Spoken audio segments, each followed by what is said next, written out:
sommes actuellement au théâtre Rialto où Leonardo Fuica va nous parler dans quelques minutes de l'énergie sombre, son dernier projet. Allô Leonardo. Salut.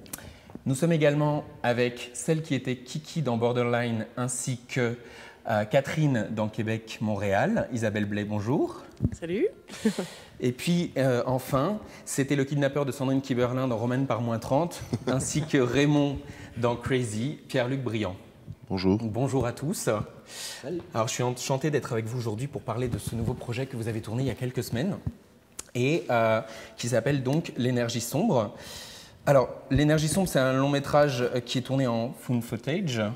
Oui. Et ça, c'est une technique qui était utilisée notamment dans certaines productions américaines qu'on a vues. Oui, exactement. Dans le quelques fond, oui, exactement. C'est le style found footage, comme qu'on fait un peu comme Blair Witch Project ou Paranormal Activities, exact. ou comme d'autres films qui se font un peu ailleurs dans le monde. Sauf que dans le fond, maintenant, c'est au Québec. Oui, c'est une première. Oui, c'est une première, exactement. Mais j'ai décidé, en plus de ça, de faire un found footage. Je voulais vraiment, pour respecter l'affaire, j'ai voulu aller à des places où est-ce qu'il y a vraiment des manifestations. Ça fait que c'est pour ça que le but de ce film-là que j'ai fait, c'est de tourner dans des lieux qui sont supposés d'être hantés. Hantés, c'est ça. C'est aussi la raison pour laquelle on est là aujourd'hui au Rialto, puisque en fait, il y aurait quelques histoires légendes urbaines, peut-être peut-on dire. Ben, et regarde, moi, c'est bon que tu parles de ça. Je suis content parce que, tu sais, je veux dire, ici au Québec, je veux dire, c'est sûr qu'on a des dossiers inexpliqués. Je veux dire, comme tout partout sur la planète, je veux dire, tu peux en avoir aux États-Unis, n'importe où. Tout le monde a des dossiers inexpliqués à droite, à gauche, mais ici, je veux dire, c'est important, là. Oui, c'est ça, j'ai entendu quelque chose, là, c'est ça que je me disais, là, en tant que tel, peut-être qu'il y a quelque chose qui est arrivé. Mais non, exactement. Je veux dire, c'est sûr qu'il y a des dossiers inexpliqués. Puis moi, quand j'ai fait ce film-là, c'est comme ça que je me suis inspiré. J'avais un ami, dans le fond, que son père il était en police, puis était en dernière fonction de vie, et qui nous a laissé fouiller, dans le fond, dans ces dossiers inexpliqués. C'est ça. Alors, en fouillant là-dessus, on a trouvé des belles petites choses intéressantes qu'il y a ici au Québec. Alors, là-dessus, j'ai décidé d'aller fouiller un petit peu avec mon co-scénariste qui s'appelle Yannick Saint-Yves, qui a écrit, entre autres, le livre Le Passage. Alors, on est allé fouiller un peu et on a trouvé des belles places. Je suis allé me trouver une équipe de paranormal, une vraie équipe de paranormal, qu'eux autres, en même temps, ils ont aidé ici nos chers comédiens à pouvoir s'entraîner. On en reparlera, qui s'appelle Appa Paranormal. Et tout ça, on a contacté ça pour faire une belle petite histoire. Alors c'est ça, l'énergie sombre, c'est quoi exactement? Parce que effectivement, j'ai lu rapidement l'exactitude de ce à quoi ça correspondait. Je sais aussi qu'il y a comme des symboles qui correspondent à l'énergie sombre. Est-ce que tu peux nous en dire un petit peu plus? Oui, dans le fond, l'énergie sombre, ça existe pour de vrai. Ça a été découvert en 1998 par 2 astronautes dans l'espace, ainsi aussi que par le télescope Hubble. Bref, l'énergie sombre, on ne connaît pas toute son utilité. L'énergie sombre, elle existe dans l'univers. Pour le moment, l'être humain et les astrophysiciens, on a juste connu à peu près 7, ça varie entre 7 et 10 % de son utilité. Alors, une des hypothèses que ça pourrait avoir, c'est que l'énergie sombre pourrait être utilisée à voyager dans l'espace et aussi peut avoir un lien à le monde de l'au-delà. Voilà, ce qui explique la exactement, réalisation aujourd'hui. L'énergie sombre, exactement. C'est ça. C'est sûr qu'au niveau physique, la physique, c'est vraiment comme quelque chose qui existe vraiment, sauf que là, le lien que le film fait, c'est que probablement, dans cette énergie-là, il y aurait des réponses, en fait, à ce était inexpliqué, ce qui était inexpliqué au niveau des manifestations, puis si on croit aux fantômes ou aux lieux hantés. Mais c'est le parallèle qu'ils ont fait, parce que c'est pas nécessairement comme ça que les scientifiques vont l'expliquer. Ils vont dire, bon, c'est un phénomène physique. Mais c'est intéressant, justement, de partir sur quelque chose de scientifique pour, après, le mêler à quelque chose qui est plus de l'ordre des légendes urbaines. Je pense. Oui, c'est ça. Alors, parce que moi, j'ai voulu le faire autant pour le sceptique que pour celui qui croit. Parce qu'il n'y a pas de preuve que les entités n'existent pas, puis il n'y a pas de preuve qu'ils existent. Il n'y a pas personne qui a trouvé quelque chose de concrètement qu'on peut dire oui, il existe ou non, il n'existe pas. Tout le monde a leur hypothèse en tant que telle. Puis d'autres là, les comédiens vont dire on va faire raison de plus pourquoi que j'ai voulu les inciter à aller faire des vrais trainings avec une vraie équipe pour qu'ils voient des choses. Avant de parler de vos personnages, effectivement, j'ai effectivement lu que vous aviez été coaché sur un petit peu avec l'équipe d'APA Paranormal. Alors, comment ça s'est passé et qu'est-ce que vous avez appris? On a appris un paquet de choses, mais c'est surtout d'ordre technique, comme toutes les machines utilisées, les appareils utilisés pour que vous avez dû détecter. utiliser. Ils ont vraiment un équipement là, assez exhaustif. Là. C'est vraiment... Là, j'avais tout appris ça, moi, pour le film. Les K2, les Night Vision, le Ghost Box. Oui, c'est ça, le Lévilius, toutes ces affaires. Ah, c'est quoi le Lévilius? Ouais. Livilius. Ovilius. L'Ovilius, excuse-moi. Ovilius. Enfin, ça, c'est... Donc, en fait, tu étais l'experte dans le nous deux, film. on les représente un peu d'une certaine manière. D'accord. En fait, on est à pas paranormal, donc... Sauf que le problème, c'est que notre enquête, c'était dans un restaurant du boulevard Taschereau à Brossard, fait qu'il n'y a pas vraiment eu de manifestation.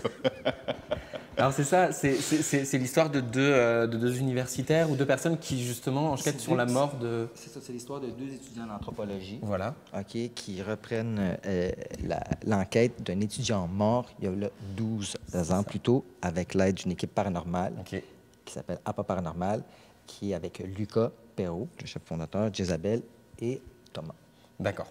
Et donc, à partir de ça, est-ce qu'on peut en savoir un petit peu plus sur le scénario? Non, je ne veux pas trop en dire parce que je suis assez... Je veux que le monde aille le voir, quoi que ce soit. Dans le fond, pour moi, c'est très important.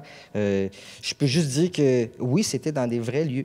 Ça, je veux vraiment vous dire que c'est dans des vrais lieux. Il n'y a pas rien qu'on a truqué. On n'a pas refait les places ou quoi que ce soit. C'est vraiment des vrais lieux parce que je voulais utiliser ce même sentiment pour que autant le téléspectateur que les comédiens ils peuvent ressentir puis puissent jouer avec ça aussi pour donner un bel effet. S'il y a des lieux, c'est super intéressant. C'est ça, c'est des lieux quand même qui dégagent quelque chose. Mais sauf que, bon, indépendamment du fait qu'on y croit ou pas, là, ça, c'est... Moi, en tout cas, personnellement, tu sais, notre petit... en fait, quand on a connu, on a fait notre petite expérience, on est allé, effectivement, comme Pierre-Luc l'a dit, dans un restaurant boulevard Taschereau parce qu'il y avait eu un appel du propriétaire, comme quoi il y avait eu des manifestations. Fait que ça a été très intéressant comme expérience parce que, bon, d'abord, ils ont tout installé l'équipement, on a pu voir au moins comment ça se faisait. Pour nous, parce qu'il fallait quand même, après ça, les personnifier puis avoir l'air un peu de savoir ce qu'on faisait. Là. On prenait des notes. Puis en même temps, on a fait aussi des appels, tu sais, dans le noir, à demander s'il y avait des présences et tout. Puis même si moi, tu sais, je veux dire, moi, j'y crois pas du tout, tu sais, vraiment... c'est vraiment, j'ai un côté, bon, j'embarque pas là-dedans, mais je trouve ça quand même intéressant. Mais même si on n'y croit pas, on tombait quand même, c'est assez intéressant, à un niveau de fébrilité puis de stress. On était super stressés parce qu'on se disait... que ce soit de fermer les lumières puis d'appeler des fantômes puis de sentir... C'est stressant. Dans le sous-sol d'un building un peu... Mais c'est quand même très intéressant, tu sais. Mais je pense que c'est ça, ça nous a amené à nous poser plein de questions sur, justement, est-ce qu'on y croit, puis les gens qui y croient, quelle disposition d'esprit il faut avoir des fois pour y croire, puis pour en voir aussi des fantômes. Ça nous a peut-être une fois que le film sera terminé, tu vas peut-être toi-même y avoir plus de certitude sur son existence. Je pensais juste à Conjuring au moment où tu parlais, où l'une des actrices était venue pour la première montréalaise et elle avait dit au Festival Fantasia, imaginez-vous, il y a 7 personnes à qui c'est arrivé, mais on donnait vraiment l'impression de le croire, donc c'était assez peut-être un petit peu naïf par certains moments, parce qu'en plus elle était jeune, elle avait 16 ans ou 17 ans, mais c'était beau de vendre le film comme ça aussi, donc peut-être réfléchir. Mais comme tu dis, il n'y a pas de preuve que ça n'existe pas non plus, mais il n'y en a pas de preuve vraiment scientifique, en tout cas, que ça existe. Donc, on est dans un lieu... De toute façon, c'est ce qu'aiment les gens aussi. Les gens aiment qui est ça, qui est à la fois une possibilité et quelque chose pour se rassurer. Parce que si c'était 100% certain que c'est arrivé, là, causerait peut-être un peu plus de problèmes de faire des films dessus. Non, je suis complètement d'accord. Puis je veux dire aussi, moi j'y crois, je veux dire, puis c'est bon, je suis content qu'eux autres, parce que c'est ça qui est le fun, où est-ce que le dialogue en tant que tel, puis où est-ce qu'on veut aller voir, c'est fait exprès pour ça. Est-ce qu'on y croit, on y croit pas? Est-ce que, tu sais, je veux dire, tout le monde a ses petites hypothèses. Je veux dire, en parlant avec Patrick aussi, comme qu'on dit, peut-être quelqu'un qui est plus émotionnel, peut beaucoup plus capter des entités, comme quelqu'un qui va il veut en avoir, peut-être qu'il n'en voudra pas, puis quelqu'un d'autre va peut-être ressentir de quoi. Mais c'est ça qui est le fun, puis je pense qu'avec Isabelle et Pierre-Luc, ils ont très bien fait en même temps. Je veux dire, c'est le fun d'avoir ce doute-là. Oui, correct, mais on n'a pas de preuve en tant que telle. On ne sait pas. On ne sait pas. Puis, tu sais, je veux dire, c'est le plus grand mystère que, dans le fond, l'être humain aussi veut savoir. Est-ce qu'il existe? Il n'existe pas, les fantômes. Je veux dire. Puis aussi, peut-être le monde qui ont perdu quelqu'un aussi en même temps, ils sont peut-être plus portés oui, plus enclins, peut-être. Savoir est-ce que je veux ou quoi que ce soit. Puis, c'est pour ça que je l'ai fait, ce film-là aussi, là, je veux dire, pour créer le doute. C'est important. Important. Est-ce que oui, non, peut-être? Oui, correct. En même temps, c'est de la fiction en tant que telle. On a pris des vrais lieux. Des lieux qui avaient des réputations. Exactement. Mais je sais que vous avez été embarqué très rapidement dans le projet, puisque c'était un projet très on va dire, collectif aussi. On a parlé hier sur une autre entrevue que justement, c'était l'occasion de construire son personnage un petit peu en cohabitation avec d'autres acteurs. Au-delà du coaching, comment est-ce que vous êtes intervenu vis-à-vis de vos personnages un petit peu? Comment est-ce que vous avez proposé des choses? Est-ce que justement vous avez à un moment dit ça, moi je le vois comme ça? Est-ce que vous avez eu de la documentation sur les deux jeunes aussi? On a épluché le scénario en équipe avec le scénariste Leonardo puis tous les acteurs. On a vraiment remanié le scénario pour le rendre le plus crédible possible à nos yeux. Puis après ça, il y a eu tout le travail des... Ça a l'air un peu documentaire, donc il fallait vraiment se le mettre en bouche. Mais puis il y a eu tout le travail des dialogues aussi. Disait, dans les dialogues. Oui, il a fallu parce que, Yannick, c'est un très bon auteur, mais après ça, vu que comme c'est un type found footage, il faut vraiment que les dialogues soient le plus naturels possible. Donc, Léo a eu la très bonne idée de nous laisser dire les choses comme on l'entendait, puis Yannick était super ouvert aussi. Là. Il disait, regarde, moi je sais, j'écris c'est trop écrit, ça va être un peu trop écrit. Prenez-le puis essayez, tant que ça dit la même chose. Puis là, les fantômes étaient fâchés parce qu'on changeait leur ligne, fait que là, ils savaient plus quoi dire. Mais c'est ça qui est beau en même temps. Je suis content. C'est pour ça que je voulais avoir ces comédiens-là aussi. Je veux dire, c'est difficile de comme faker que c'est un documentaire. Je veux dire, en même temps, pour que ça soit crédible. Je veux dire, il faut que tu le crois là, en même temps. Puis je pense que c'est quelque chose qu'on a très bien réussi à faire en même temps. Puis c'est à cause que j'avais des bons comédiens, bien sûr. Tellement bon. qui a été éprouvant aussi, puisque c'était un tournage qui avait lieu essentiellement de nuit, je crois. Oui. Donc ça a demandé une mise à disposition assez difficile. J'ai rajouté quelques cernes.